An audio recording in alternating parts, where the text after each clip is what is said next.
মানে আপনি তাকিয়ে আছেন কিন্তু কিছুই বলছেন না। না, আমি আসলে ভাবছি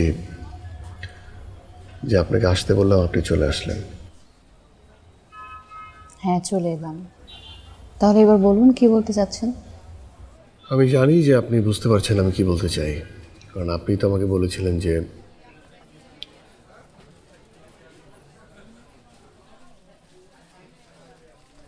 যে মানুষটা একটু ভাব জমানোর চেষ্টা করে তাকে দেখেই নাকি আপনি বুঝতে পারেন তার মনের কথা। বুঝতে পারছি, খুব ভালোভাবে টের পাচ্ছি।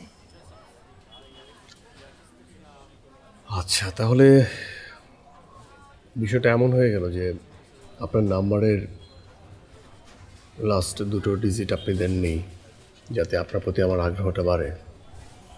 না, ব্যাপারটা ঠিক এরকম না। ব্যাপারটা হচ্ছে আমি একটা বাধা তৈরি করার চেষ্টা করেছিলাম, এবং আমি জানতাম এই বাধাটা খুব ভালোভাবে আপনি পেরিয়ে আসতে পারবেন। কেন? কারণ আমি আপনাকে কিছু কথা বলতে চাই, এবং এই কথাগুলো কিভাবে বলবো সেটার জন্য আমি প্রস্তুতি নিচ্ছিলাম। আর যে বাধাটার কথা আপনি বলছেন, এই বাধাটাই আমাকে ঠিক সেই সময়টা দিয়েছে। প্লিজ বলুন। দেখুন, আমি খুব ভালোভাবে বুঝতে পারছি আপনার আমার প্রতি ভালো লাগা কাজ করছে, এবং আমি নিজেকেও চিনি। আমার দিক থেকে হয়তোবা ব্যাপারটা একই রকম। তো হয়ে গেল। না, হলো না। আমি ঠিক জানি না আপনি খেয়াল করেছেন কিনা, আপনি যেদিন আমাকে প্রথম লিফট দেন সেদিন আপনার ঘড়ি হারিয়ে যায়। ঘড়ি? হ্যাঁ, ঘড়ি আমি তো এক জায়গায় দিয়েছিলাম ব্যাটারি চেঞ্জ করার জন্য, এটা পাচ্ছিলাম না, পরে তো আমি গাড়িতেই পেয়ে গেছি। যেদিন আপনি আপনার ঘড়িটা ফিরে পান সেদিন আপনার আরেকটা জিনিস হারিয়ে যায়নি? হ্যাঁ, ওয়ালেট মিসিং ছিল। তো সেটাতে খুব দরকারি জিনিসপত্র ছিল না, সেটাও গাড়ির পেছনের সিটের নিচে আমি পাই। কেন? সেই জিনিসগুলো আমি নিয়েছিলাম। মানে? আমার একটা রোগ আছে, ক্লেপ্টোমেনিয়া, যেটাকে সবাই বলে চুরি করার অসুখ।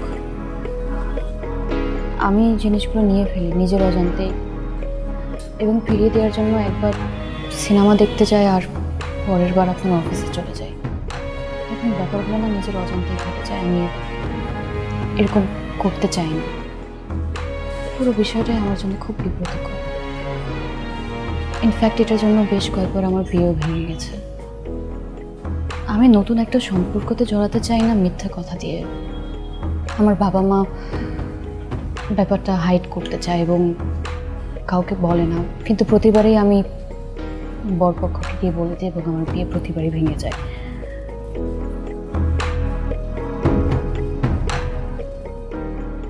আপনি দেখি একদমই চুপ হয়ে গেলেন।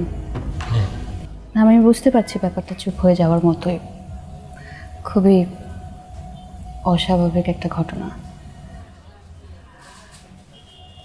আপনাকে আমার এসবই বলা দরকার ছিল, এবং বলে ফেলেছি। এবং এটাও বুঝতে পারছি আপনার আমার প্রতি যে ভালো লাগাটা ছিল সেটা একটু হলেও কমে গেছে, বাট আই ডোন্ট মাইন্ড। আমি আসি, আপনার সাথে আর দেখা হচ্ছে না।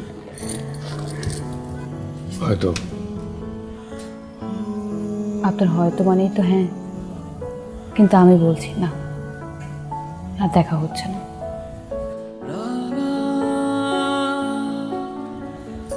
আসি।